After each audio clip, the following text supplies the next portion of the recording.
ఏమనగా,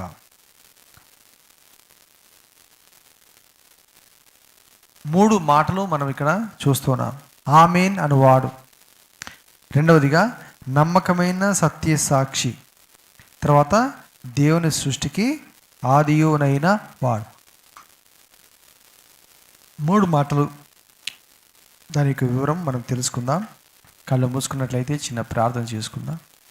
పరలోకమందున్న తండ్రి, నాదా మీకు వందనాలు, స్తోత్రాలు. కొన్ని నిమిషములు ప్రభువా మాతో మాట్లాడండి, మమ్మల్ని దర్శించండి, బలపరచండి. చేరువచ్చిన సంఘమును దర్శించండి, ప్రతి కుటుంబాన్ని దర్శించండి, బలపరచండి. అనారోగ్యంతో వారిని ముట్టండి, శ్వాసపరచండి. అనేక మంది బలహీనలు, రోగులు ఉన్నారు, వారిని ముట్టండి, కనికరించండి. మీ సమాధానంతో అందరిని నింపండి. అయినా నన్ను నేను తగ్గించుకుంటున్నాను, మీ నామాన్ని హెచ్చిస్తున్నా. మీ స్వరమే మేము వినాలి అయినా, మీ మహిమని చూడాలి, మీ ముఖాన్ని చూడాలి. మీ శక్తితో అందరిని నింపండి. పరిశుద్ధ ఆత్మదేవ మమ్మల్ని దర్శించండి, సాతానికి లయపరచండి, కృపా కనికరం చూపించి నడిపించమని, దీవించమని యేసు పరిశుద్ధ నామమున ప్రార్థిస్తున్నాను తండ్రి, ఆమేన్. ఆమేన్ అనువాడు.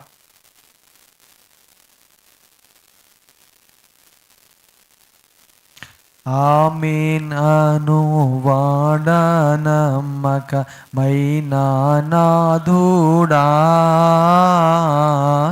ఆమేన్ అనువాడ నమ్మకమైన నాథుడా,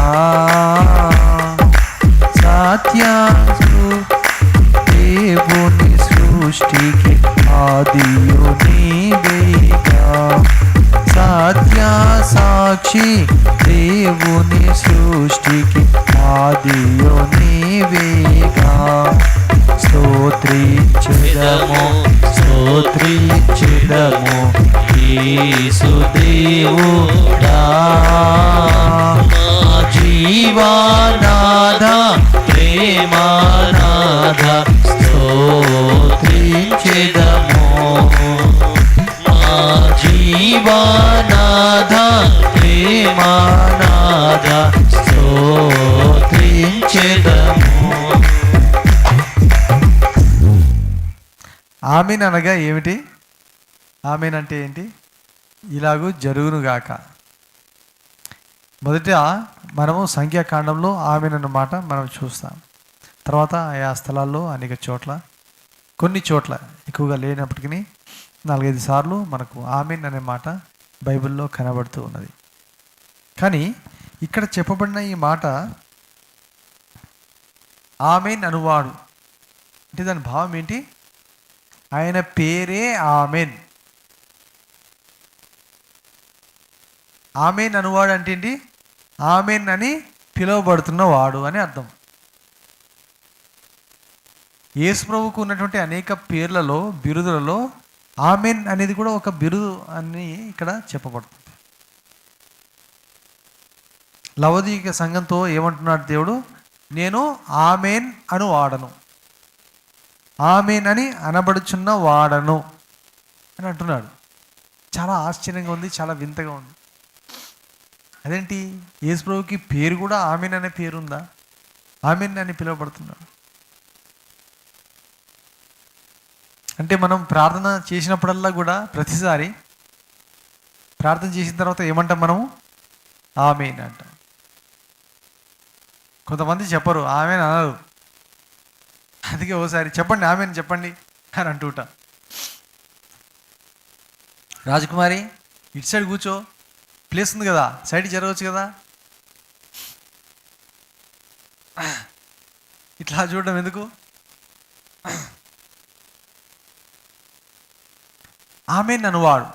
ప్రార్థన చేసినప్పుడు ఆమేన్ అంటాం అంటే దాని భావం ఏంటి? ఇలాగూ జరుగునుగాక.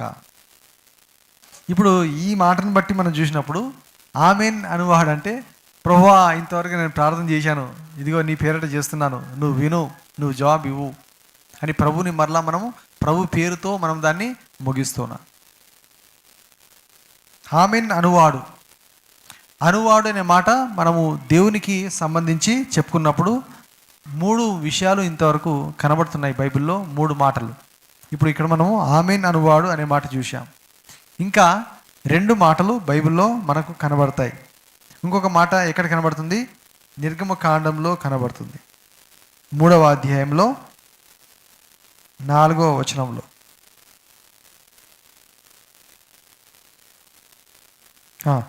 అతడు ఆ తొట్టు వచ్చుట యెహోవా చూచెను. 3:14 నిర్గమకాండము 3:14. అందుకు దేవుడు నేను ఉన్నవాడను అనువాడనై ఉన్నానని మోషేతో చెప్పెను. మరియు ఆయన ఉండును అను వాడు మీ యొద్దకు నన్ను పంపెనని నీవు ఇశ్రాయేలుతో చెప్పవలెనను. ఒకసారి దేవునికి స్తోత్రం చెల్లిద్దాం. హల్లెలూయా. ఆమేన్ అనువాడు, ఉన్నవాడను అనువాడు. కొంతమంది దీన్ని తప్పుగా వివరించి చెప్తారు. యేసు ప్రభు ఉన్నవాడు అనువాడు, ఉన్నవాడు ఒక పేరు అనువాడు ఒక పేరు అని అలా చెప్తారు. అలా కాదు. ఉన్నవాడను అనువాడనై ఉన్నానంటే ఉన్నవాడను అనే మాటని బోల్డ్ టెక్స్ట్లో పెట్టాడు. నేను ఉన్నవాడను ఇలా చెప్తారనే, బహుశా ఇలా చెప్తారనే, ఇలా అర్థం చేసుకుంటారనే, తప్పుగా అర్థం చేసుకుంటారనే వాక్యంలో క్లియర్గా పెట్టాడు. నేను ఉన్నవాడను అనువాడను అంటే ఉన్నవాడను అని పిలువబడుతున్న వాడను అనేది భావం. అనువాడను అనేది ఆ పేరులో భాగము కాదు. నేను ఉన్నవాడను అనువాడనై ఉన్నాను అంటే ఉన్నవాడను అని పిలువబడుతున్న వాడను అని అర్థం. హల్లెలూయా. మరలా రిపీట్ చేశాడు, మరియు ఆయన ఉండునను వాడు మీ యొద్దకు నన్ను పంపినని. అంటే ఉన్నవాడను లేకపోతే ఉన్నవాడు, దాన్నే ఇంకో విధంగా ఏమన్నాడు? ఉండువాడు. హల్లెలూయా. ఉన్నవాడు ఉండువాడు. ఉన్నవాడు అంటే ఎప్పటికీ ఉన్నాడు. ఉన్నవాడు అంటే అర్థం ఏమిటి? ఎప్పటి నుంచో ఉన్నాడు. సృష్టిలో మనం వెనక్కి ఎన్ని యుగాలు పోయినా వెనక్కి పోయినా అప్పుడు ఉన్నాడు, ఇప్పుడు ఉన్నాడు, భవిష్యత్తులో కొన్ని వందల సంవత్సరాలు కోట్ల సంవత్సరాల తర్వాత కూడా నేను ఉన్నాను, ఉన్నవాడు అని ఆయన పేరు కలిగి ఉన్నాడు. హల్లెలూయా. ఉన్నవాడు, ఆమేన్ అనువాడు అనగా ఆమేన్ అని పేరు కలిగిన వాడు, ఉన్నవాడు అని పేరు కలిగిన వాడు, లేక ఉండువాడు అని పేరు కలిగిన వాడు. ఎన్నో పేర్లతో దేవుడు చెప్పుకోవచ్చు. కానీ మోషే దేవుని అడిగినప్పుడు మాత్రం ఉన్నవాడు అని పిలువబడుతున్న వాడిని ఆయన పంపించాడని చెప్పు మోషే అని మోషేకు దేవుడు చెప్తున్నాడు. దేవుడైన యెహోవా, నా పేరు యెహోవా, మా దేవుడైన యెహోవా పంపించాడని చెప్పు అనలేదు ఆ టైంలో. మోషే దేవుడిని అడిగాడు, ప్రభువా ఏమని చెప్పాలి నీ పేరు? నీ పేరు ఏమని చెప్పాలి అంటే ఉన్నవాడను అనువాడనైన వాడు పంపాడు అని చెప్పు. ఉండునను వాడు మీ యొద్దకు నన్ను పంపినని నీవు ఇశ్రాయేలుతో చెప్పవలెను. ఎవరు చెప్పమన్నాడు? ఇశ్రాయేలు ప్రజలకి. మోషే ఎవరు పంపించారు నిన్ను? ప్రజలారా, ఉండును అనువాడు పంపించాడని చెప్పమని చెప్తున్నాడు. చాలా చక్కని మరి భావం కలిగినటువంటి మాట. ఈ మాట ఏం తెలియపరుస్తుంది? దేవుని యొక్క నిత్య ఉనికిని తెలియపరుస్తున్నది. దేవుడు ఎల్లప్పుడూ ఉన్నాడని, దేవుని కంటే ముందు ఏమీ కూడా లేదని, దేవుని తర్వాత ఏమీ ఉండబోదని, దేవుని తర్వాతనే ఏదైనా, దేవుడు సృష్టించినవి ఏవైనా కూడా మరలా అంతమైపోతాయేమో, కానీ దేవుడు ఎల్లప్పుడూ ఉంటాడు, యుగములు ఉంటాడు అనేది దాని భావం. భూమి ఆకాశంలో దేవుడు సృష్టించాడు, అవునా కాదా? కానీ ఏమన్నాడు? భూమి ఆకాశంలో కూడా నేను చాపలాగా చుట్టేస్తా అన్నాడు. ఏమన్నాడు? చుట్టబడతాయి, కాలిపోతాయి, నేను తీసివేస్తాను. మత్తయి సువార్తలో మనం చూసినప్పుడు యేసు ప్రభు ప్రజలందరితో మాట్లాడుతున్నప్పుడు ఏమన్నాడు? ఆకాశమైనను గతించును, భూమి అయినను గతించును, కానీ నా మాటలు గతింపవు. హల్లెలూయా. నా మాట గతించదు, నా మాట నిలబడుతుంది, నా మాట ఉంటుంది. అందుకే కావచ్చు బహుశా ఆమేన్ అను వాడను అంటున్నాడు. హల్లెలూయా. ఆమేన్ అంటే జరుగుతుంది, అంటే నా మాటలో నిజం ఉన్నది, నేను అబద్ధికుడను కాను, నేను సత్యవంతుడను. ఆ తర్వాత మాటలోనూ మరలా కనబడుతుంది, అది రిఫ్లెక్ట్ అవుతున్నది. ఆమేన్ అను వాడును నమ్మకమైన సత్యసాక్షి. అన్నీ ఒకదానికి ఒకటి లింక్ ఉన్నాయి. సర్వ సృష్టికి ఆది సంభూతుడును, అన్నిటికీ లింక్ ఉన్నది. 3 మాటలకు లింక్ ఉంది. ఏమన్నాడు? ఆమేన్ అను వాడను నమ్మకమైన సత్యసాక్షియు, సర్వ సృష్టికి దేవుని సృష్టికి ఆదియునైన వాడు. 3 ఒకదానితో ఒకటి లింక్ చేయబడి ఉన్నట్టుగా మనం చూస్తున్నాం. ఇంకొక మాట కూడా మరి పౌలు చెప్తూ ఉంటాడు. 2 కొరింథీలో 1 అధ్యాయము 19వ వచనం.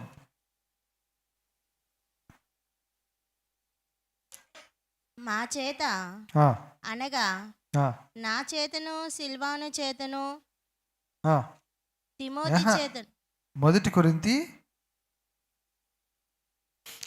2 కొరింథీ 1:19. అదేనా?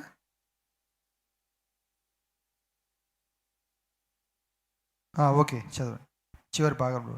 మా చేత అనగా నా చేతను సిల్వాను చేతను తిమోతి చేతను మీలో ప్రకటింపబడిన దేవుని కుమారుడగు యేసుక్రీస్తు అవును అని చెప్పి కాదను వాడై ఉండలేదు, కానీ ఆయన అవును అనువాడై ఉన్నాడు. దేవునికి స్తోత్రం చెప్దాం. హల్లెలూయా.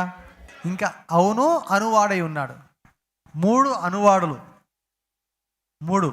ఒకటి ఆమేన్ అనువాడు, ఇంకొకటి నేను ఉన్నవాడను అనువాడు, 3వది అవును అనువాడు. అవును అనువాడు. ఈ మాట యొక్క భావము, ఆమేన్ అనే మాట కూడా భావము 2 సమీపంగా దగ్గరగానే ఉన్నాయి. ఆయన అవునని చెప్పి కాదని వాడు కాడు, కానీ ఆయన అవునను వాడై ఉన్నాడు. అనగా ఆయనలో అబద్ధం ఏమీ లేదు, ఆయనలో సత్యం ఉన్నది. ఆయన మాట చెప్పి కాదనేవాడు కాదు. 18వ వచనంలోనూ చక్కగా కనబడుతుంది ఆ మాట. దేవుడు నమ్మదగిన వాడు గనుక మేము మీకు చెప్పిన వాక్యము అవునని చెప్పి కాదన్నట్టుగా ఉండలేదు. దేవుడు నమ్మదగిన వాడు కాబట్టి. ఇప్పుడు మనం ప్రకటన గ్రంథంలో ప్రభు యొక్క గుణమును స్వభావమును చూసినప్పుడు ఆమేన్ అను వాడును నమ్మకమైన సత్యసాక్షి అన్నమాట చూస్తున్నాం. నమ్మకమైన వాడు దేవుడు ప్రభు. ఇక్కడ కూడా 2 కొరింథీలో 1:18 చూస్తున్నాము. దేవుడు నమ్మదగిన వాడు గనుక మేము మీకు చెప్పిన వాక్యము అవునని చెప్పి కాదన్నట్టుగా ఉండలేదు. అనగా ఈ వాక్యంలో ఏమైతే రాయబడిందో, పౌలు కూడా నేను ఏమైతే మీకు బోధించానో చెప్పానో అదంతా కూడా నిజము, సత్యము. దేవుడు నాకు బయలుపరిచాడు, దేవుడు నాకు చూపించాడు.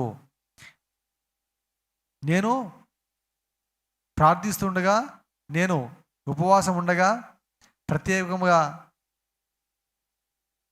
పౌలు భక్తుడు తన పరిచర్యను స్టార్ట్ చేయకముందు 2-3 సంవత్సరాలు అరేబియా దేశానికి వెళ్ళి అక్కడ కనిపెట్టాడు. కొంతకాలం అక్కడ ఉన్నప్పుడు దేవుడు దర్శన రీతిగా అనేక విషయాలు బయలుపరిచాడు.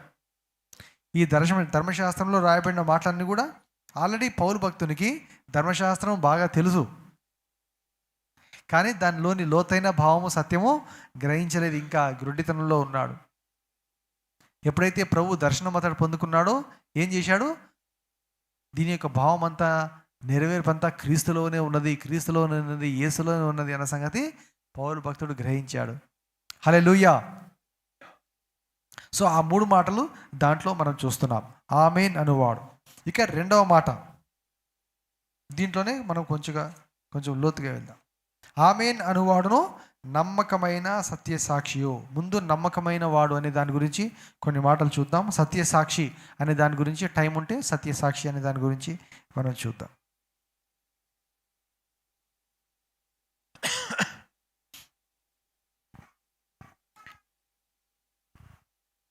యెషయాలో ఉంది 49:7 యెహోవా నమ్మకమైన వాడు అని.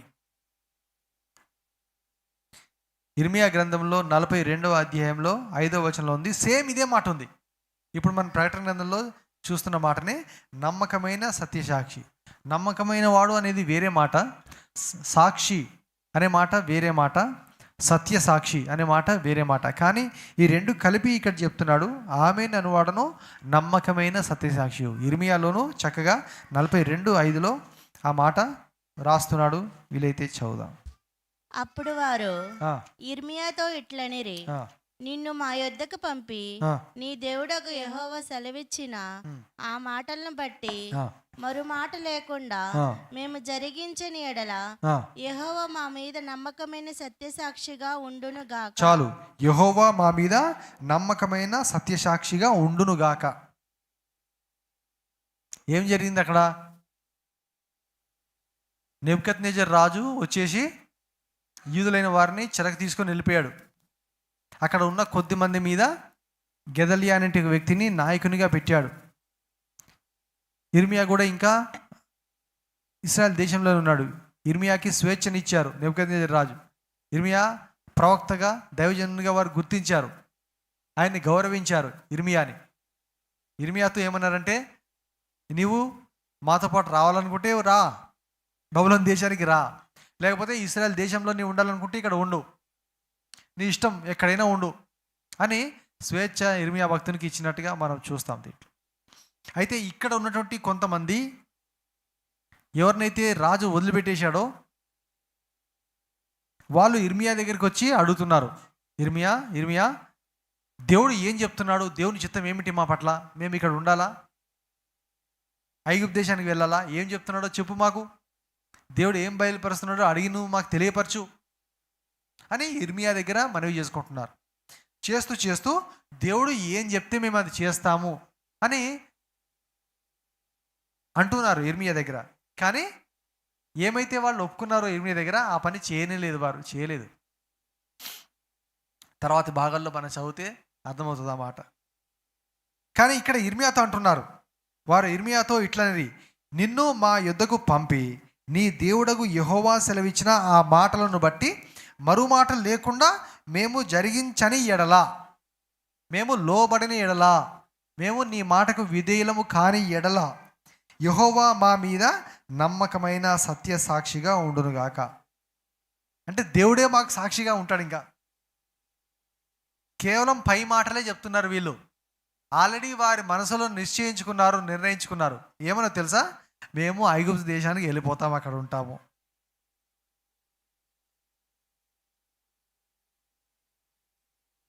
కాబట్టి మరి ఇర్మియా చెప్పిన మాటను బట్టి వారు నడుచుకోపోవడాన్ని బట్టి తర్వాత దేవుడు వారిని ఏ విధంగా శిక్షించాడో ఆ తర్వాతి భాగంలో మనకు కనబడుతుంది.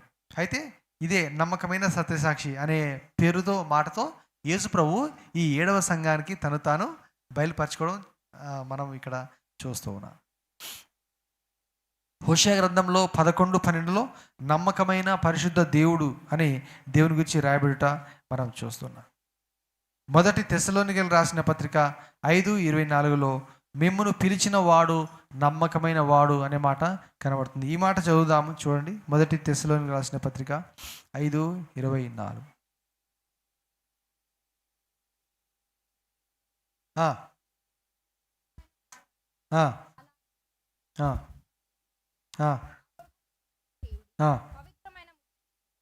సహోదరులందరికీ వందనములు చేయుడి. చాలు, ఇవన్నీ కూడా ముగింపు మాటలు చెప్తూ, గ్రీటింగ్స్ చెప్తూ, అందరినీ బలపరుస్తూ, కృతజ్ఞతలు తెలుస్తూ చెప్తున్నటువంటి సందర్భంలో చెప్తున్నటువంటి మాట.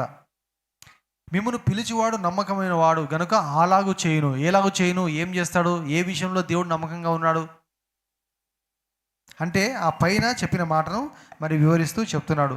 కాబట్టి మనం పైన కూడా మాట చదవాల్సి ఉంటుంది. సమాధానకర్తయగు దేవుడే మిమ్మును సంపూర్ణముగా పరిశుద్ధపరచును గాక. మీ ఆత్మయు జీవమును శరీరమును మన ప్రభువైన యేసుక్రీస్తు రాకడయందు నిందారహితముగాను సంపూర్ణముగాను ఉండునట్లు కాపాడబడును గాక. మిమ్మును పిలిచివాడు నమ్మదైన వాడై ఉన్నాడు గనుక అలాగూ చేయును. హల్లెలూయా. ఎలా చేస్తాడంట? మనల్ని సంపూర్ణముగా చేయడానికి, నిందారహితముగా మనల్ని చేయడానికి. ఎందుకు నిందారహితులుగా ఉండాలంట? యేసు ప్రభువు రాకడలో మనము నిందారహితంగా ఉండాలి.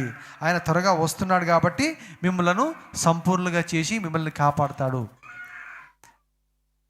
ఆ విషయంలో ప్రభు నమ్మదగిన వాడు, నమ్మకమైన వాడు. తప్పనిసరిగా ప్రభు అలాగ మనకి చేస్తాడు అని ఇక్కడ మనకు వాగ్దానం చేస్తున్నాడు. అలాగే పేతురు కూడా అంటున్నాడు, 1 పేతురు 4:19 1 పేతురు 4:19.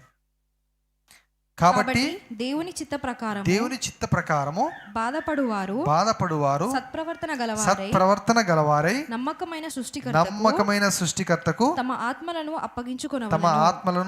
అప్పగించుకోలను. ఏ విషయంలో దేవుడు నమ్మకమైన వాడని ఎందుకు ఆయనకు అప్పగించుకోవాలి అంటే, మనం ఇప్పుడు బాధపడుతూ ఉన్నా కూడా, ప్రభు కోసం బాధపడుతూ ఉన్నా కూడా దేవుడు మనకు అన్యాయము చేయడు. దేవుడు మనకు న్యాయం చేస్తాడు, తగిన ప్రతిఫలం మనకు ఇస్తాడు, మనం పడ్డ కష్టానికి తగిన జీతం మనకు ప్రభు ఇస్తాడు అని చెప్తా. హల్లెలూయా. మన కళ్ళ ముందే ఇప్పుడు చూస్తున్నాం, ఉదయకాలం జ్ఞాపకం చేసుకున్నాం, ఎలాగో విశ్వాసాలను కొట్టారో, బాధ పెడుతున్నారో.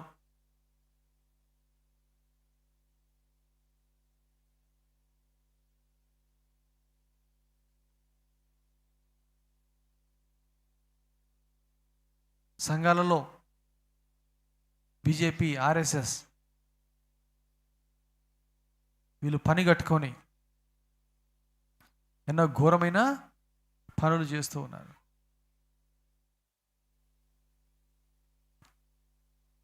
మనం ప్రార్థన చేస్తున్నామా? మన చుట్టే జరుగుతున్నాయి, మన రాష్ట్రంలోనే జరుగుతున్నాయి, మన జిల్లాలోనే జరుగుతున్నాయి.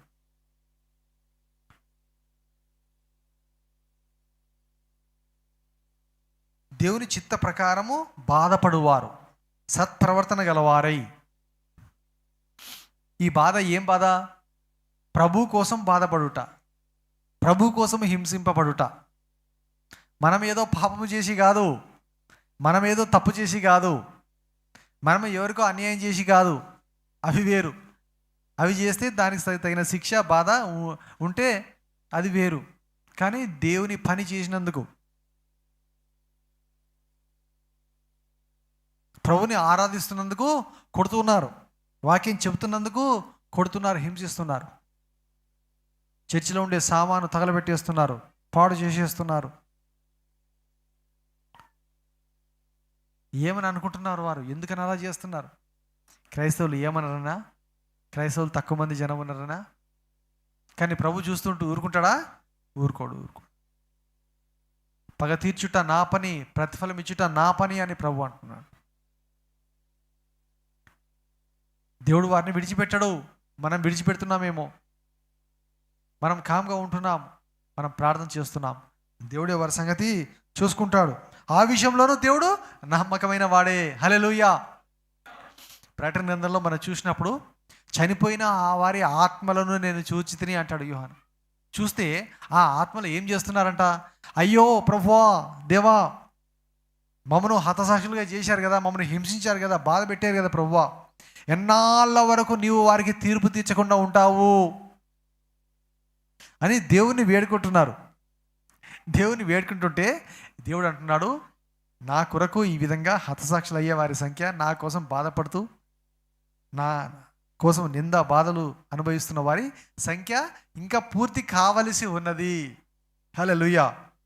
త్వరలోనే ఆ సంఖ్య పూర్తి కాబోతున్నది. అప్పుడు నేను వారికి ప్రతిఫలం ఇస్తాను, నేను మీకు జీతం ఇస్తాను, మీకు బహుమానం ఇస్తాను, వారికి తగిన శిక్ష నేను విధిస్తాను. ఇప్పుడు వీళ్ళంతా చాలా భయంకరంగా ఇంత చేస్తున్నారు. కానీ ఒకసారి ఊహించుకుంటే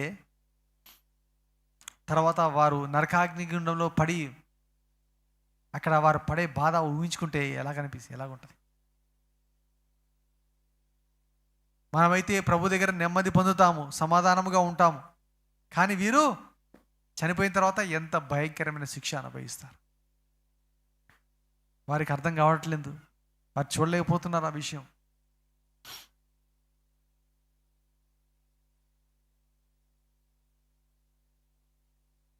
ఏ సందర్భంలో చెప్పాడు ఈ మాట? ఏ సందర్భంలో చెప్పాడు? 16 నుంచి మనం చూద్దాం. 15 నుంచి, మీలో ఎవడనూ నరహంతకుడుగా కానీ, దొంగగా కానీ, దుర్మార్గుడుగా కానీ, పరుల జోలికి పోవాడుగా కానీ బాధ అనుభవింప తగదు. అంటే అయ్యో నేను హత్య చేశాను, జైల్లో ఉన్నాను, బాధపడుతున్నాను, తప్పు చేసినందుకు బాధపడుతున్నాను. ఆ బాధ న్యాయమే.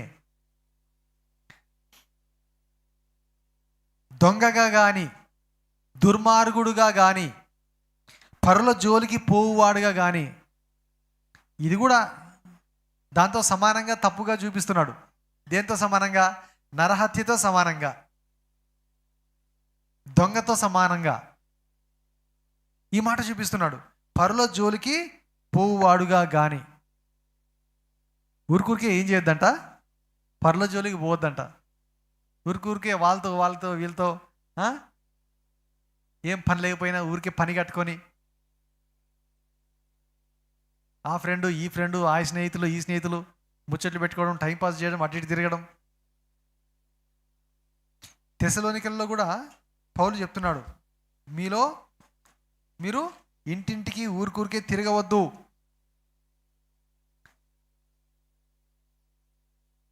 రెండవ తెస్సలోనికలు రాసిన పత్రిక 3వ అధ్యాయము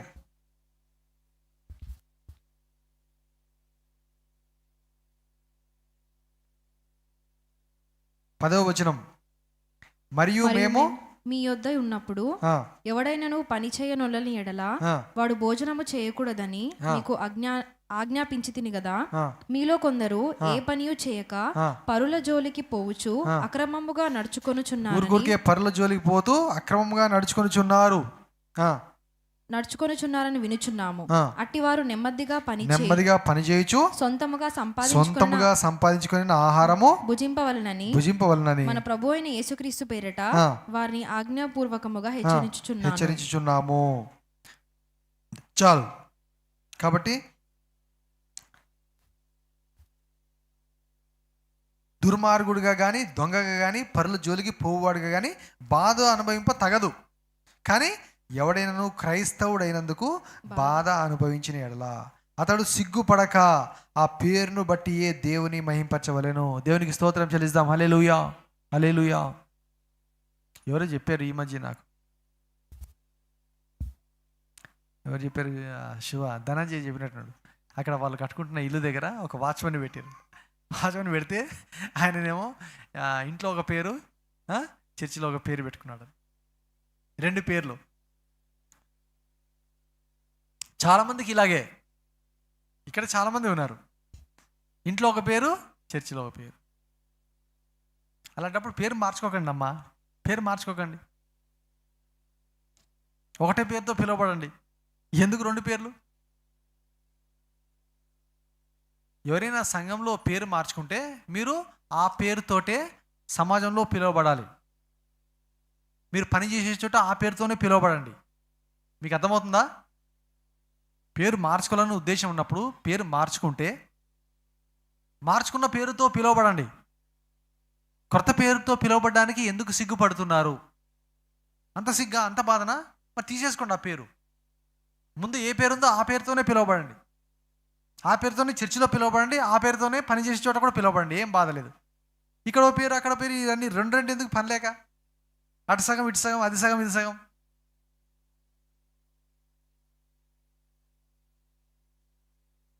క్రైస్తవుడైనందుకు సిగ్గుపడుతున్నావా?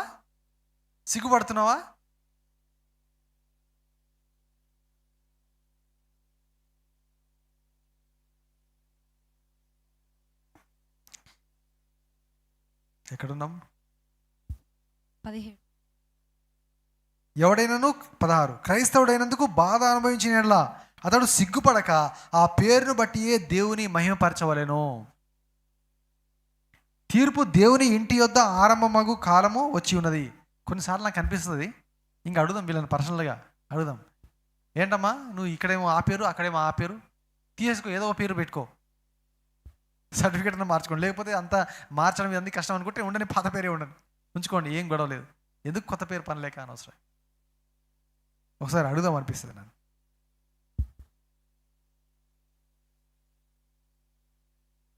తీర్పు దేవుని ఇంటి యొద్ద ఆరంభము కాలము వచ్చి ఉన్నది. అది మన యొద్దనే ఆరంభమైతే దేవుని సువార్తకు అవిధులైన వారి గతి ఏమవును? మరియు నీతిమంతుడే రక్షింపబడుట దుర్లభమైతే భక్తిహీనుడు పాపియు ఎక్కడ నిలుతురు? కాబట్టి దేవుని చిత్త ప్రకారము బాధపడువారు సత్ప్రవర్తన గలవారి నమ్మకమైన సృష్టికర్తకు తమ ఆత్మలను అప్పగించుకొని వాళ్ళు. మీకేం బాధలు ఉన్నాయి? మీకేం బాధలు ఉన్నాయి? ఎలాంటి బాధ? క్రైస్తవులు ఎలాంటి బాధ పడతారంట? ఎలాంటి బాధ అనుభవిస్తారంట? చర్చికి వెళ్తున్నందుకు, ప్రార్థన చేసినందుకు, మంచి పని చేసినందుకు, సహాయము చేసినందుకు, సువార్త చేసినందుకు బాధ అనుభవిస్తే ఆ బాధ న్యాయమే. సంఘస్థులకు, దేవుని బిడ్డలకు ఆ బాధ న్యాయమే. కానీ ఏ బాధ పడొద్దంట? ఏ బాధ పడొద్దు? అయ్యో నేను దొంగనే, అయ్యో నేను అబద్ధమాడేనే, అయ్యో నేను కొట్టానే, మావులను కొట్టానే, భార్యను కొట్టానే, అయ్యో నేను తాగానే, అయ్యో చెడు స్నేహితులతో తిరుగుతున్నానే అంటే ఇలాంటి పని చేసి నువ్వు బాధపడితే క్రైస్తవునిగా అలాంటి బాధ నీకు తగదు. కుటుంబంలో అలా జరుగుతున్నాయా? అయ్యో మా ఆయన చర్చికి రాడే, అయ్యో మావాడు చర్చికి రాడే, అయ్యో వాడు తప్పుదో పట్టి తిరుగుతున్నాడే, ఇలాంటి బాధ కుటుంబాల్లో క్రైస్తవులు అయి ఉండి ఇలాంటి బాధలు పడుతున్న వారు సంఘంలో ఉన్నారు. ఇలాంటి బాధలు పడమంటున్నాడు దేవుడు క్రైస్తవుల్ని. ఏం బాధపడమంటున్నాడు? ఇలాంటి బాధలు ఉండనే కూడదు.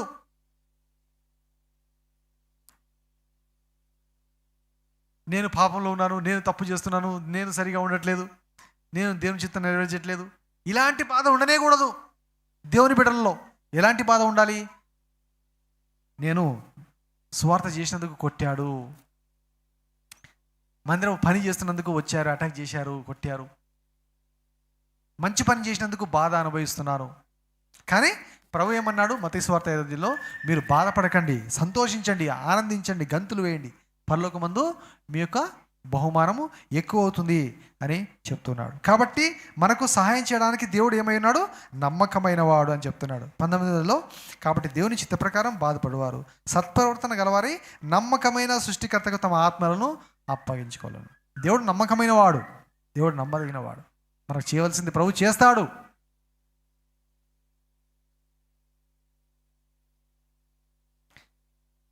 ఇప్పుడు ప్రకటనలో మనం చదివిన మాట నమ్మకమైన సత్య సాక్షి. అదే ప్రకటన గ్రంథంలో 3 సార్లు ఉన్నది, ఒక చోట కాదు. నమ్మకమైన వాడు మొదటి అధ్యాయంలో 5వ వచనంలో ఫస్ట్ చెప్తున్నాడు. మొదటి అధ్యాయం ప్రకటన 1:5 నమ్మకమైన సాక్షియు మృతులలో నుండి ఆది సంభూతుడిగా లేచిన వాడును భూపతులకు అధిపతియునైన యేసుక్రీస్తు నుండి కృపా సమాధానాలు మీకు కలుగును గాక. ఇదే మాట లవోదికీయ సంఘంతో చెప్తున్నాడు. హల్లెలూయా.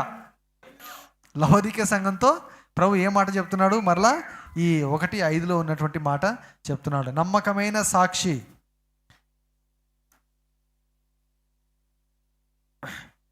మరలా 19వ అధ్యాయంలో 11వ వచనంలో ఒక వ్యక్తిని చూస్తున్నాడు యోహాను.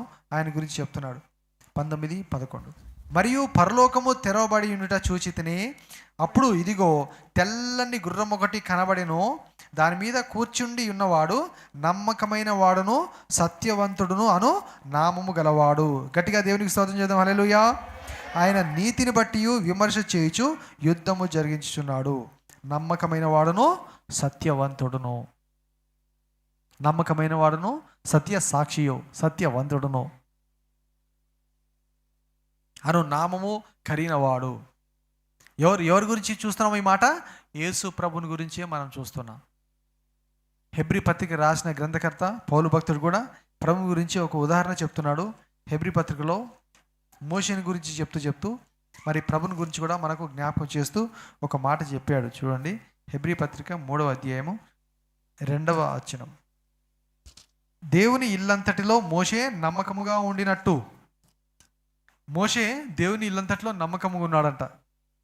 ఉన్నట్టు ఈయన కూడా, అనగా యేసుక్రీస్తు కూడా, ఈయన కూడా తన్ను నియమించిన వానికి నమ్మకముగా ఉండెను.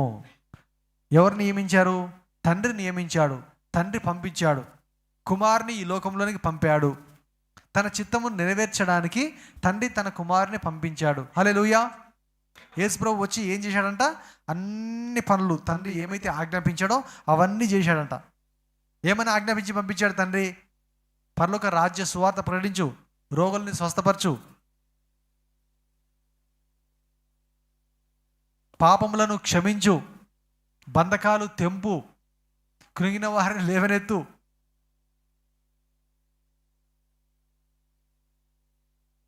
నా తండ్రి చిత్తము నెరవేర్చుటకు నేను వచ్చి ఉన్నాను. నా తండ్రి చిత్తము నెరవేర్చుటే నాకు ఆహారము. ఏమన్నాడు ప్రభు? ఏమన్నాడు? ప్రభుకి ఏంటంటే ఆహారము? తండ్రి చిత్తము నెరవేర్చుటయే నా ఆహారము. మనందరము నెరవేరుస్తున్నామా? దేవుని చిత్తము నెరవేరుస్తున్నామా? తండ్రి కుమారుని ఎలాగైతే పంపించాడో యేసు ప్రభు కూడా మన అందరినీ అలాగే పంపించాడు. హల్లెలూయా. వెళ్ళండి అన్నాడు, వెళ్ళండి. చదవండి ఒకసారి మత్తయి సువార్త 28 చివరి మాటలు. ప్రభు ఇచ్చిన ఆజ్ఞ ఏమంటారు? నేను మీకు ద గ్రేట్ కమిషన్ అంటారు దాన్ని.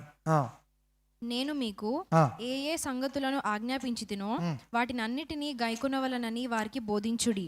ఇదిగో నేను యుగ సమాప్తి వరకు సదాకాలము మీతో కూడా ఉన్నానని వారితో చెప్పెను. చాలు. నాకు సర్వాధికార్యంగా ఇవ్వబడినది కాబట్టి మీరు వెళ్ళి సమస్త జనులను శిష్యులుగా చేయండి. వెళ్ళండి. ఇది యేసు ప్రభు మనకి ఇచ్చినటువంటి ఆజ్ఞ. ప్రజలని నా శిష్యులుగా చేయండి, ప్రజలకు నా సువార్త ప్రకటించండి, నేను త్వరగా వస్తున్నానని ప్రభు మనకు ఆజ్ఞాపించాడు. అది ప్రభు యొక్క చిత్తం మన పట్ల అయి ఉన్నది.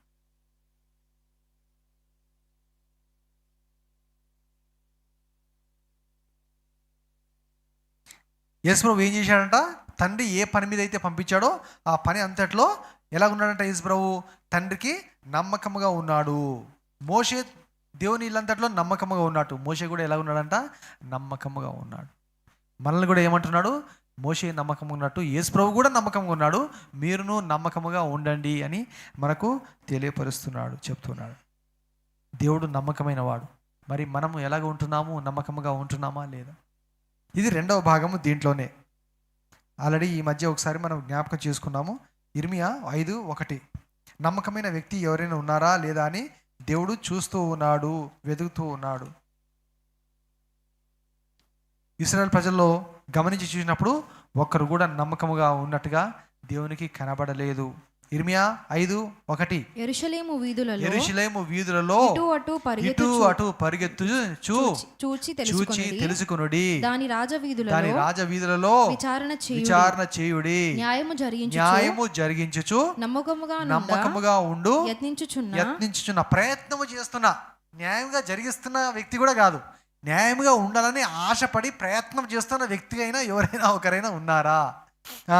ఒకడు మీకు కనబడినలా నేను ఆ పట్టణం మొత్తాన్ని క్షమిస్తాను. చాలు. యెరూషలేములో, ఇశ్రాయేల్ దేశంలో ఒక్క వ్యక్తి కూడా నమ్మకంగా ఉన్నట్టు దేవుడు గుర్తించట్లేదు. కానీ బైబిల్లో కొంతమంది నమ్మకమైన వారిని గురించి చెప్తున్నాడు. అన్నీ చదవని అవసరం లేదు, నేను జస్ట్ చెప్తున్నాను. నెహెమ్యా గ్రంథంలో 7వ అధ్యాయంలో 2వ వచనంలో ఒక వ్యక్తి ఉన్నాడు, హనన్యా అనేటువంటి వ్యక్తి. నమ్మకమైన వాడని నెహెమ్యా ఆయన గురించి చెప్తూ ఉన్నాడు. ఇప్పుడు మోషేని గురించి మనం చదివాము హెబ్రీ 3:2లో. అయితే ఆ మాట సంఖ్యాకాండంలో ఆల్రెడీ రాయబడి ఉన్నది 12వ అధ్యాయంలో 7వ వచనంలో. మోషే నమ్మకమైన వాడు. అయితే ఏ సందర్భంలో మరి దేవుడు చెప్తున్నాడు మోషేని గురించి? ఎవరితో చెప్తున్నాడు? అహరోనుతోనూ మిరియాముతోనూ చెప్తున్నాడు. ఈ భాగంలో ఒక మాట చూద్దాం. ఏం జరిగింది? మోషే మీద ఏం చేస్తున్నారు? వాళ్ళు సనుక్కుంటూ ఉన్నారు, గునుక్కుంటూ ఉన్నారు. ఏం జరిగింది? మోషే ఏం చేశాడంట? కూషు దేశపు స్త్రీని పెళ్లి చేసుకొని ఉండెను. కూషు దేశపు వాళ్ళంటే ఎలా ఉంటారు? నాలాగా ఉంటారు. తెలుపుగా ఉండరు, తెల్లగా ఉండరు. ఇశ్రాయేలీలు ఎలా ఉంటారు? ఈ మధ్య చెప్పాను కదా, వారి ముఖము ప్రకాశిస్తుందంటదా, చక్కగా ఉంటారంట వాళ్ళు. ప్రభువులాగా, యేసు ప్రభు వారిలో నుంచి వచ్చాడు కదా. అందము, సౌందర్యము, చక్కదనము కలిగినట్టు వారు ఇశ్రాయేల్ ప్రజలు, యూదులు. పోయి మోషే ఏం చేశాడు? ఆ కుషి దేశం స్త్రీని చేసుకున్నాడట. ఏమైందో, ఏం నచ్చిందో మోషేకి, ఏం నచ్చిందో ఏమో కానీ మొత్తానికి ఏం చేశాడంటే మోషే, ఆల్రెడీ ఆయనకు భార్య ఉన్నది, ఉన్నదా లేదా? భార్య ఉన్నది, పిల్లలు ఉన్నారు. కానీ మోషే కూషు దేశపు స్త్రీని పెళ్లి చేసుకొని ఉండెను గనుక అతడు పెళ్లి చేసుకొనిన ఆ స్త్రీని బట్టి మిరియాము అహరోనులో అతనికి విరోధముగా మాట్లాడేది. అన్న అహరోనేమో మోషేకి అన్న, మిరియాము ఏమో మోషేకు అక్క. రే ఏంట్రా నువ్వు పెద్ద ప్రవక్తనని చెప్పుకుంటున్నావు, పెద్ద ఇశ్రాయేలు ప్రజలను విడిపించానని చెప్తున్నావు, పోయి ఆ కుషిదేవ స్త్రీని వివాహం చేసుకునేవేంటి, పెళ్లి చేసుకునేవేంటి అని విరోధంగా ఆపోజిట్ అయిపోయారు.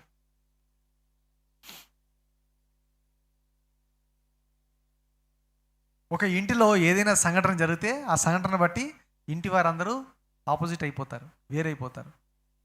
ఇల్లును బట్టియో, ఆస్తిని బట్టియో, వివాహాన్ని బట్టియో, పిల్లలను బట్టియో, ఉద్యోగాన్ని బట్టియో, సంపాదనను బట్టియో, ఏదైనా ఒక సంఘటన బట్టి, ఏదైనా కార్యాన్ని బట్టి ఏమైపోతారు?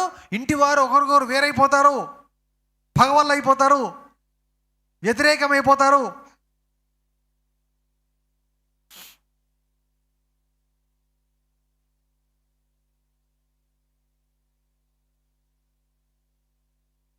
మోషే ఏమనలేదు, కామ్గా ఉన్నాడు. దేవుడే డైరెక్ట్గా పిలిపించాడు, మిరియాముని అహరోన్ని పిలిపించాడు. అప్పుడు దేవుడు వారితో మోషేని గురించి చెప్తున్నాడు. 6వ వచనం, దేవుడు రమ్మన్నాడు వారిద్దరిని, వాళ్ళు వచ్చారు. వారిద్దరు రాగా ఆయన, సంఖ్యాకాండము 12వ అధ్యాయం 6వ వచనం, నా మాటలు వినండి, మీలో ప్రవక్త ఉండిన ఎడల యెహోవానగు నేను దర్శనమిచ్చి అతను నన్ను తెలుసుకున్నట్లు కలలో అతనితో మాట్లాడదును. నా సేవకుడైన మోషే అట్టివాడు కాడు, అతడు నా ఇల్లంతటిలో నమ్మకమైన వాడు. హల్లెలూయా. ఇప్పుడు ఇల్లు అంటే ఏమిటి చెప్పండి, ఎవరైనా చెప్పండి, ఇల్లు అంటే ఏమిటి?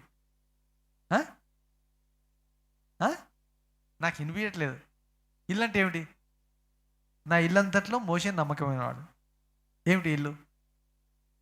ఎంతమందినైతే మోషే బయటికి విడిపించి తీసుకొని వచ్చాడో వారందరూ. ఏమిటి ఇల్లు అంటే? ఎన్ని లక్షల మంది అయితే బయటికి వచ్చారో, ఎవరినైతే మోషే విడిపించుకొని తీసుకొని వచ్చారో వారందరు కలిపి, మోషేతో కలిపి వీరందరు కలిపి దేవుని ఇల్లు. హల్లెలూయా. దేవుని కుటుంబము, వారు ఒక సంఘము, వారు ఒక సమాజము, దేవుని సమాజము, దేవుని ఇల్లు. నా ఇల్లంతట్లో మోషే నమ్మకమైనవాడు. మీ అందట్లో, లక్షల మంది ఉన్నటువంటి ప్రజలారా, మీ అందట్లో ఈ మోషే నమ్మకమైన వాడు. అందుకే ఏమయ్యాడు? వారందరి పైన ఉన్నాడు, నాయకుడిగా ఉన్నాడు, అధికారిగా ఉన్నాడు. అపనమ్మకముగా ఉండే ఏ వ్యక్తిని దేవుడు పై స్థానంకు తీసుకొని వెళ్ళాడు. మాట మీద నిలబడని ఏ వ్యక్తిని దేవుడు హెచ్చించడు,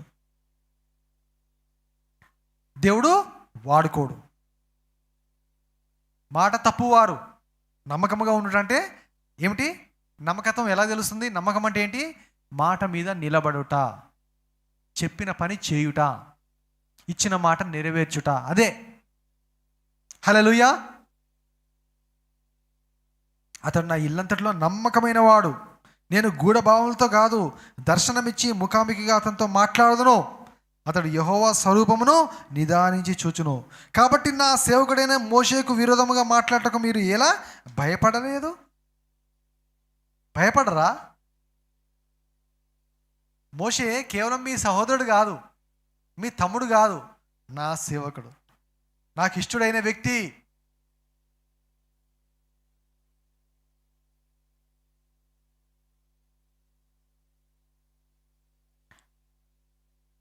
మీరు నన్ను ఒక మామూలు వ్యక్తిగా, ఒక డానీగా చూస్తే అది లెక్క వేరు, కానీ ఒక సేవకునిగా చూస్తే ఆ లెక్క వేరు.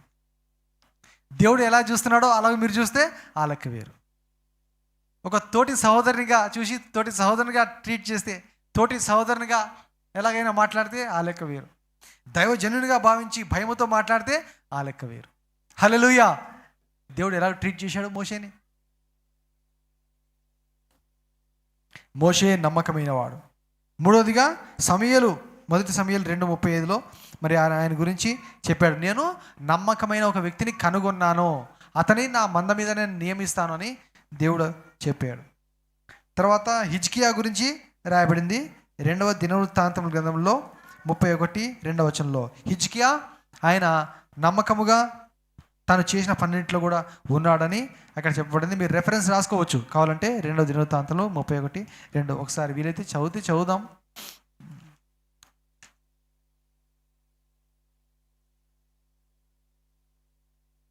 31:2.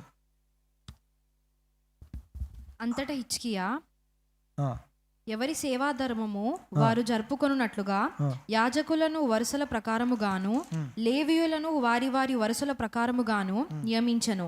దహన బలులను సమాధాన బలులను అర్పించుటకును సేవను జరిగించుటకును 31:20 31:20 హిజ్కియా యూదా దేశమంతటను ఇలాగున జరిగించి తన దేవుడైన యెహోవా దృష్టికి అనుకూలముగాను యథార్థముగాను నమ్మకముగాను పనిచేయుచు వచ్చెను. హల్లెలూయా. యెహోవా దృష్టికి హిజ్కియా అనుకూలముగాను యథార్థముగాను నమ్మకముగాను పనిచేయుచు వచ్చెను. అలాగే తిమోతిని గురించి పౌలు అంటున్నాడు. 1 కొరింథీ 4:17లో తిమోతి నమ్మకమైన వాడు అని చెప్తున్నాడు.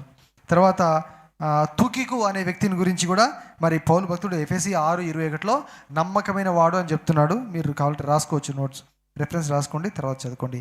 తర్వాత ఎపఫ్రా అనే వ్యక్తి ఉన్నాడు. ఎపఫ్రా ఆయన గురించి కూడా పౌలు ఏమంటున్నాడు అంటే కొలస్సీ 1:8లో నమ్మకమైన వాడు అని చెప్తున్నాడు. ఇంతమంది నమ్మకమైన వ్యక్తులు చూస్తున్నాం. హనన్యా, మోషే, సమూయేలు, హిజ్కియా, తిమోతి, తుకికు, ఎపఫ్రా.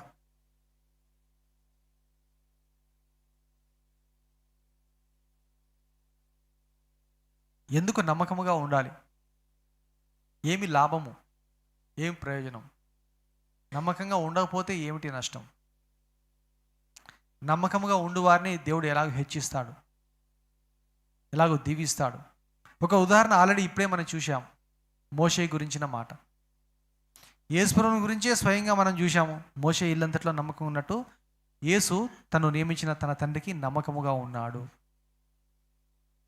మనందరి కోసం ప్రాణం పెట్టేశాడు, రక్షకుడు అయిపోయాడు మన కోసం.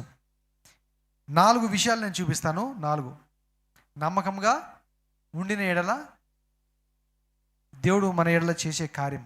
1 తిమోతి 1 విషయము 3వ అధ్యాయం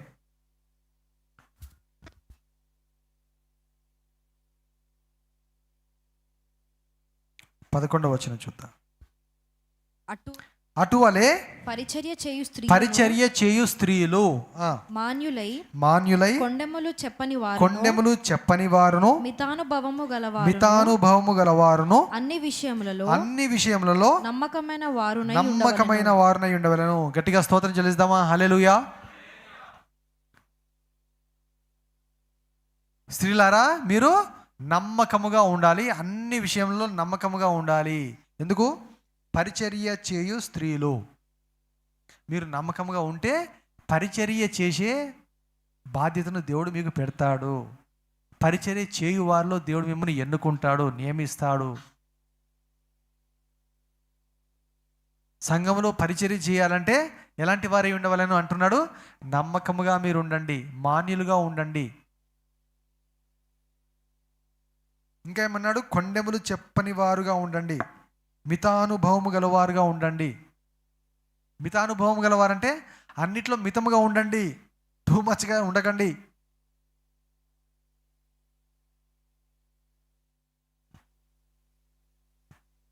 దేవుని పరిచర్య చేయాలనుకుంటే, మందిరంలో పరిచర్య చేయాలనుకుంటే, ఏదైనా పని సేవకుడు నాకు ఏదైనా పని చెప్తే బాగుండు, నేను పని చేస్తాను, నాకు మందిరం పరిచర్య చేసి నాకు దీవెన పొందుకోవాలి, ఆశీర్వాదం పొందుకోవాలి అనుకుంటే నువ్వు ఎలాగుండాలి? ముందు నమ్మకత్వం నీలో ఉండాలి, నమ్మకమైన జీవితము నీలో ఉండాలి. పని చెప్తే చేస్తారు అనే ఒక గౌరవం, ఒక పేరు నువ్వు సంపాదించుకోవాలి. మాటకు లోబడుతుంది, చెప్పిన వెంటనే చేస్తాడు అని ఒక పేరు నువ్వు మొట్టమొదట సంపాదించుకోవాలి, లేకపోతే కష్టం.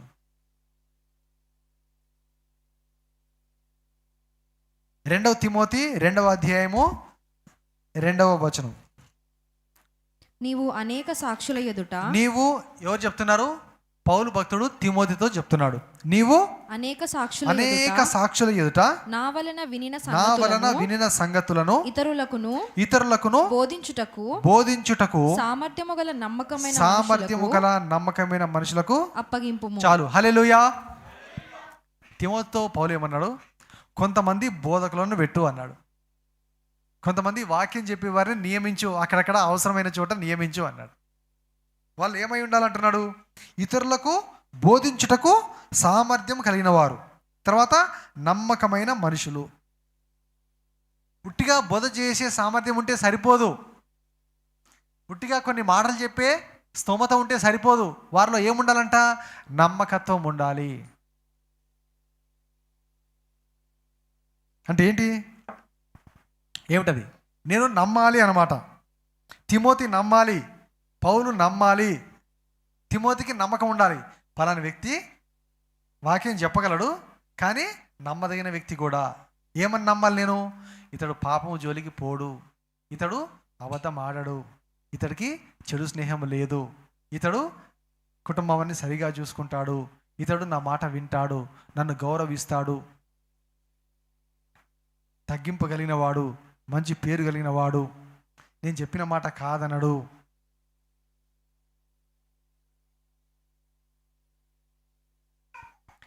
ఒక పని అప్పగించాలంటే అతన్ని నమ్మాలి. రమేష్కి ఒక పని చెప్పాలంటే నేను అతన్ని నమ్మాలి. సురేష్కి ఒక పని అప్పగించాలంటే నేను అతన్ని నమ్మాలి. మంచి వ్యక్తి, లోబడతాడు, కుటుంబాన్ని మంచిగా చూసుకుంటాడు, భార్య పిల్లల్ని మంచిగా చూసుకుంటాడు, భార్య పిల్లలతో సహా అందరూ దేవుని యందు భయభక్తులు కలిగి ఉన్నారు.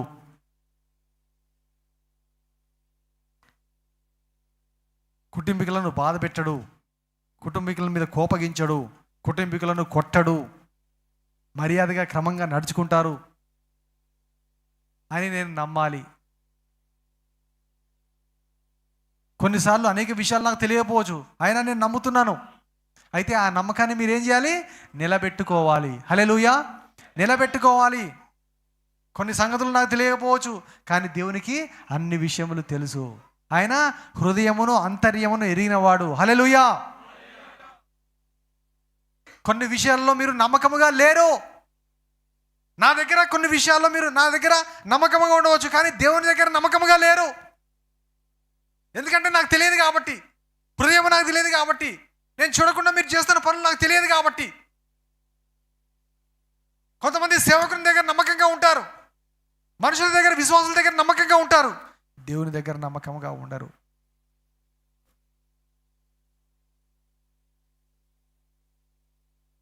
చూడని వ్యక్తికి భయపడతారు, చూసే దేవునికి భయపడరు. ఇది చాలా వింతగా ఉన్నది, ఇది చాలా ఆశ్చర్యంగా ఉన్నది.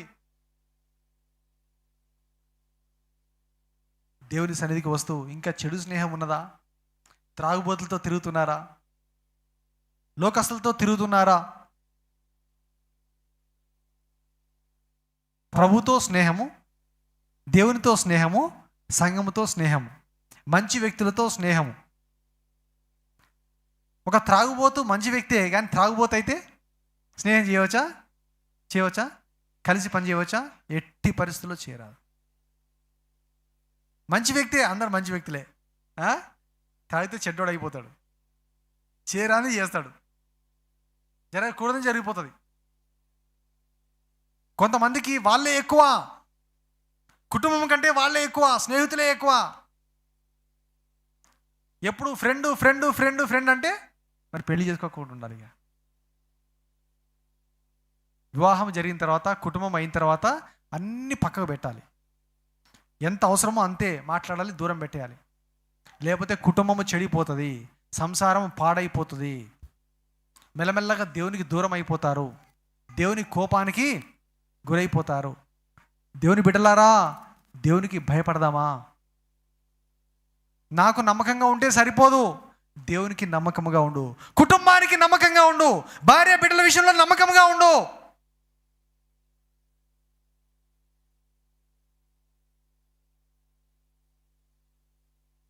నిన్ను బట్టి కుటుంబం బాధపడుతుందా? నిన్ను బట్టి ఒక వ్యక్తి బాధపడుతున్నాడా? దేవుడు ఎంత బాధపడుతున్నాడో ఆలోచన చెయ్యి. ఏవైనా లోపములు ఉంటే ఇప్పుడే సరి చేసుకోవాలి కదా. చేసుకోవాలి కదా, విడిచిపెట్టేయాలి కదా. చెడు స్నేహం విడిచిపెట్టేయాలి, చెడు పనులు విడిచిపెట్టేయాలి. లోక స్నేహము దేవుని దృష్టికి, దేవునికి వైరము.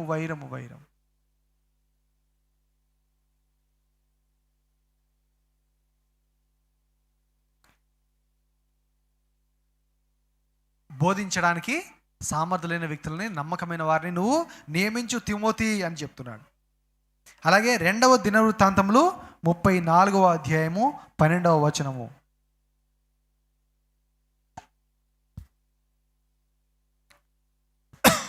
2వ దినవృత్తాంతములు 34. ఆ మనుషులు ఆ పనిని నమ్మకముగా చేసిరి.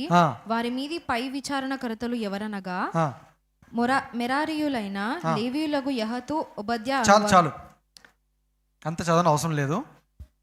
ఆ మనుషులు ఆ పనిని నమ్మకముగా చేసిరి. ఏ మనుషులు? కొంతమంది మనుషులు ఉన్నారు అక్కడ. మందిర పని జరుగుతుంది యోషియా టైంలో. మరి అనేక మందిరపు మరమ్మతులు చేయిస్తున్నాడు, రిపేర్ వర్క్ చేయిస్తున్నాడు, అనేక పనులు చేయిస్తున్నాడు అక్కడ యోషియా, అనేక మందికి బాధ్యత అప్పగించి. అయితే వారు ఏం చేశారంట? నమ్మకముగా ఆ పని చేసిరి. నమ్మకముగా అంటే ధనము విషయంలో, డబ్బు విషయంలో వారికి ఎంత డబ్బు అప్పగిస్తే అంత డబ్బు పని చేసి మిగతాది చక్కగా ఎప్పటికప్పుడు మరలా రాజుకు కానీ అక్కడ ఉన్న పై విచారణకర్త కానీ వారి డబ్బు తిరిగి తీసుకొని వచ్చి ఇచ్చేయడం.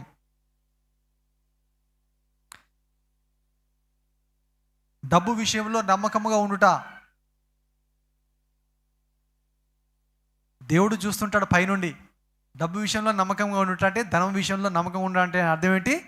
దేవునికి కైసరిని కొంతమంది వచ్చి అడిగారు, కైసరికి పన్ను ఇవ్వచ్చా లేదా, ఇవ్వద్దా ఇవ్వాలా అని యేసుప్రభుని అడుగుతున్నారు. చూశాడు ప్రభు. ఏమన్నాడు? ఒక కాయిన్ తీసుకురండి అయ్యా నా దగ్గర. ఎవరి బొమ్మ ఉంది దాని మీద? కైసరికి ఇవ్వు, నాకు ఇవ్వు అన్నాడు. దేవునికి ఇవ్వండి, కైసరికి ఇవ్వండి. డబ్బు విషయంలో నమ్మకముగా ఉండుట మాటలోను, క్రియలోను, ప్రవర్తనలోను, ప్రతి విషయంలోనూ దేవుడు చూస్తాడు. దేవునికి ఇవ్వకపోతే దేవుని దగ్గర డబ్బు విషయంలో నమ్మకంగా లేరు అని అర్థం. పని విషయంలో విచారణ. ఇదిగో సోదరుడా, ఇదిగో నీకు డబ్బులు ఇస్తున్నా, పో ఈ పని చేసుకొని రా, పో ఈ ప్రాజెక్ట్ నీకు అప్పగిస్తున్నా, ఈ పని నీకు అప్పగిస్తున్నా, పోయి చేసుకుని రా అంటే వాడు నమ్మకంగా అన్ని పనులు చేయించి, అయ్యగారు ఇదిగో ఇంత డబ్బు దీనికి ఖర్చు అయింది, ఇంత డబ్బు మిగిలింది, ఇదిగో ఈ డబ్బు నీకు ఇచ్చేస్తున్నా అంటే అది నమ్మకత్వం. హల్లెలూయా! ఎంత చక్కని మాట ఇది తెలుసా. వాళ్ళు మరి కొంతమందిని నియమించినప్పుడు వారు నమ్మకముగా పని చేశారని ఇక్కడ వారి గురించి వ్రాస్తున్నాడు. ఆ మనుషులు ఆ పనిని నమ్మకముగా చేసిరి.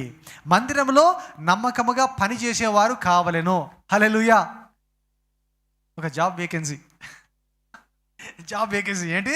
మందిరంలో నమ్మకముగా పని చేయువారు కావలెను. కొదువుగా ఉన్నారు.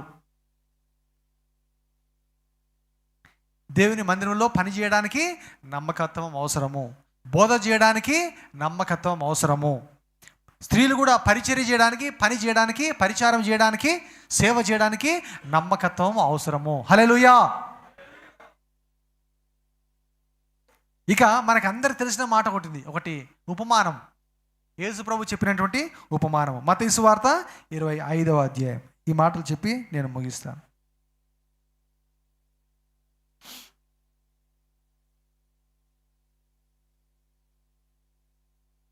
ఇక్కడ ఉపమానం ఏమున్నది?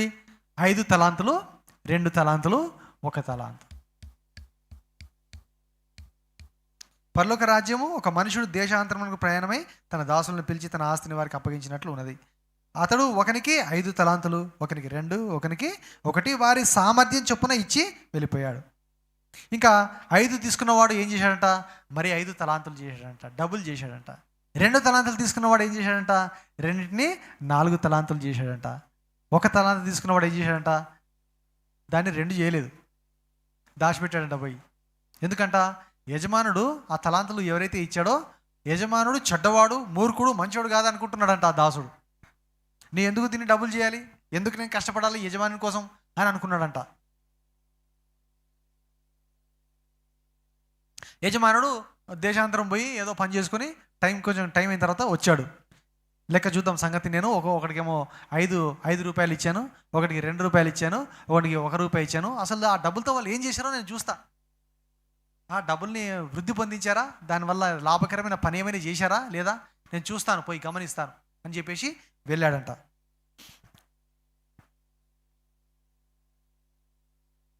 20వ వచనం. అప్పుడు 5 తలాంతులు తీసుకున్నవాడు మరి 5 తలాంతులు తెచ్చి, అయ్యా నీవు నాకు 5 తలాంతులు అప్పగించితే, ఇవియుగాక మరి 5 తలాంతులు సంపాదించితిని అని చెప్పాను. అతని యజమానుడు, భలా నమ్మకమైన మంచి దాసుడా, నీవు కొంచెములో నమ్మకముగా ఉంటివి, నిన్ను అనేకమైన వాటి మీద నియమించదను. గట్టిగా దేవునికి స్తోత్రం చెల్లిద్దాం. హల్లెలూయా. చాలా గొప్ప మర్మము, గొప్ప రహస్యము, దీవెనకు, ఆశీర్వాదానికి, అభివృద్ధికి కారణమయ్యే ఒక గొప్ప రహస్యం. ఏమిటది? నీవు కొంచెములో నమ్మకముగా ఉంటివి,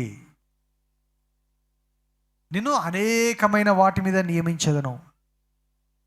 మనకు అనేక బాధ్యతలు కావాలనుకుంటే, అనేక ఉన్నతమైన స్థానాలకు వెళ్ళాలనుకుంటే ముందు ఎక్కడి నుంచి స్టార్ట్ చేయాలంట? కింది స్థాయి నుంచి, చిన్న చిన్న వాటిలో నమ్మకముగా ఉండుట.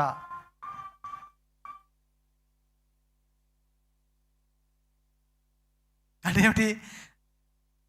మన పిల్లలు ఉన్నారనుకోండి, షాప్కి వెళ్ళి నేను కొనుక్కొని రమ్మని చెప్పామనుకోండి, ఒక 10 రూపీస్ ఇచ్చారనుకోండి, ఏదైనా వస్తువు కొనుక్కున్నారు, ఎంత?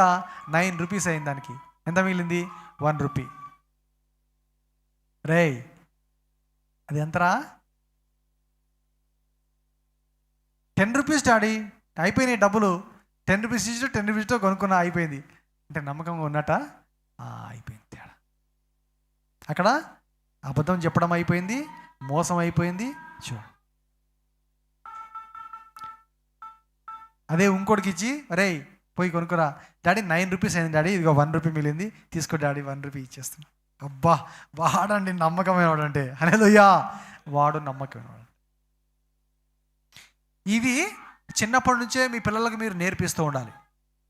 మనము పిల్లలకు నేర్పిస్తూ ఉండాలి. నమ్మకం అంటే ఏమిటి, డబ్బుల విలువ ఏంటి,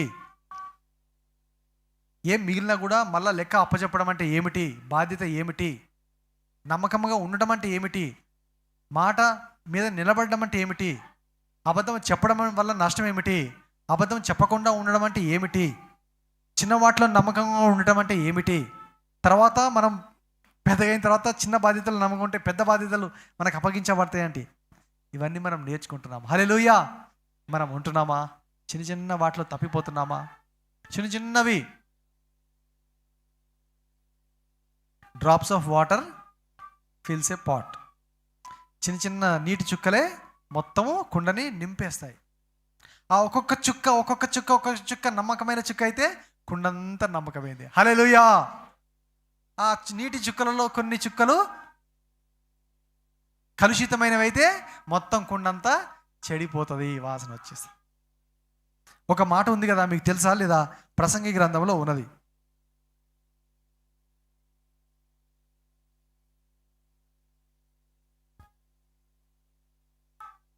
పదవ అధ్యాయము 1వ వచనం. బుక్కవాని తైలములో చచ్చిన ఈగలు పడుట చేత అది చెడు వాసన కొట్టును. కొంచెము బుద్ధిహీనత త్రాసులో ఉంచిన ఎడల జ్ఞానమును ఘనతను తేలగొట్టును. ఎంత కావాలంట?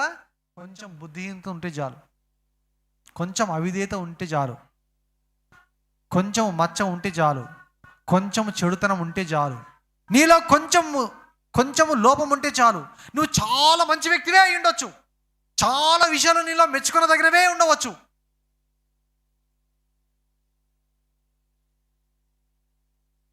చాలా విషయాల్లో అసలు నీ మీకు వేలు పెట్టి చూపించే అవసరమే లేదు. కానీ ఎక్కడో ఒక్కటి ఉన్నది. ఏంటి? ఎక్కడో ఒక్కటి ఉన్నది. ఒక్కడున్నాడు, వాడు ఒక్క చెడు స్నేహితుడు, వాడు చెడగొట్టేస్తున్నాడు అంత. ఒక్క చెడు అలవాటు చెడగొట్టేస్తుంది, ఒక్క అబద్ధం చెడగొట్టేస్తుంది, ఒక్క కోపం చెడగొట్టేస్తుంది నిన్ను, ఒక్క మూర్ఖత్వం చెడగొట్టేస్తుంది నిన్ను.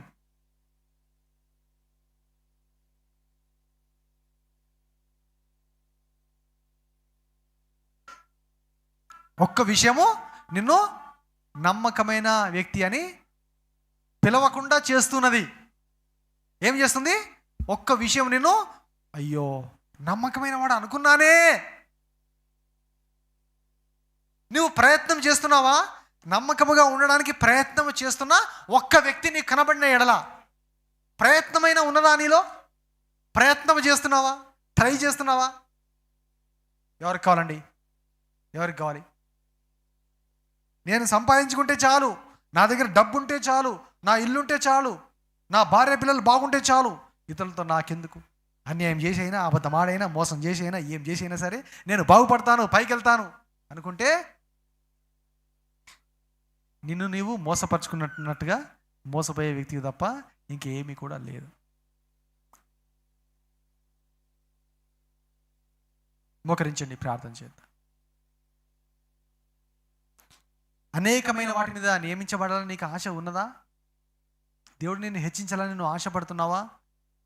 స్టార్టింగ్ స్టేజ్లోనే కొన్ని విషయాల్లో నీవు అపనమ్మకంగా ఉన్నావేమో.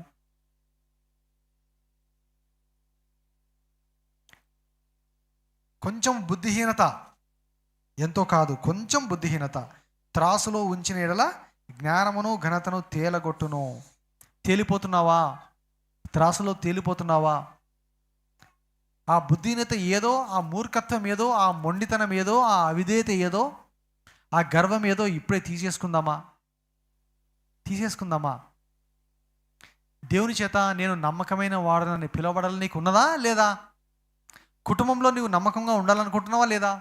సంఘంలో నీవు నమ్మకమైన వ్యక్తివని పిలువబడాలని ఉందానే లేదా నీకు? ముందు ఇంట్లో నమ్మకంగా ఉండు. నీ భార్య నిన్ను నమ్మకమైన వాడని పిలవాలి. నీ భర్త నిన్ను నమ్మకమైన స్త్రీ అని పిలవాలి. నీ పిల్లలు మీ తల్లిదండ్రులని నమ్మకమైన వారు, మంచివారు, దేవుని యందు భయభక్తులు కలిగిన వారని పిలవాలి. తల్లిదండ్రులు మిమ్మల్ని, పిల్లల్ని, వీడు మంచివాడు, మా పిల్లలు మంచివారు, నమ్మకమైన వారు, మాట తప్పని వారు అని పిలవాలి. అలాంటి సాక్ష్యం మనం సంపాదించుకోవాలని దేవుడు కోరట్లేదా? ప్రభు మనతో మాట్లాడి మాటలను బట్టి ఒకసారి అందరం చేతులెత్తి దేవునికి స్తోత్రం చెల్లిద్దాం. హల్లెలూయా, హల్లెలూయా, హల్లెలూయా. దేవాది దేవా స్తోత్రం, రాజాది రాజా వందనాలు, స్తోత్రం. ప్రభువా నమ్మకమైన వారిగా చేయండి. ఒక్క బుద్ధిహీనత త్రాసులో తేలిపోతుంది అంటున్నావు, తేలిపోతుంది. మా బలహీనతలను సరిచేయండి, పరిశుద్ధపరచండి, జ్ఞాపకం చేసుకోండి. మీ చిత్తాన్ని గైకొనే వారిగా చేయండి. బలా నమ్మకమైన దాసుడు అనే పేరు మాకు కావాలి. పరిచారకులను నమ్మకమైన వారిని లేపండి నాయన. బోధకులను నమ్మకమైన వారిని లేపండి నాయన. సువార్థికులు నమ్మకమైన వారిని లేపండి. పాటలు పాడేవారు నమ్మకంగా ఉండాలి. వాద్యములు వాయించేవారు నమ్మకంగా ఉండాలి. సంఘ సభ్యులు అందరూ ప్రతి విషయంలో, ప్రతి పనిలో నమ్మకంగా ఉండాలి నాయన. అలాగూ సిద్ధపరచండి, దీవించండి, ఫలింపచేయండి. దుష్టుడు వాక్యం ఎత్తుకొని పోకుండా సహాయం చేశాను. యేసునామమున వేడుచున్నాము తండ్రి, ఆమేన్. బలార్థంలోకి వెళ్దాము, ప్రార్థన.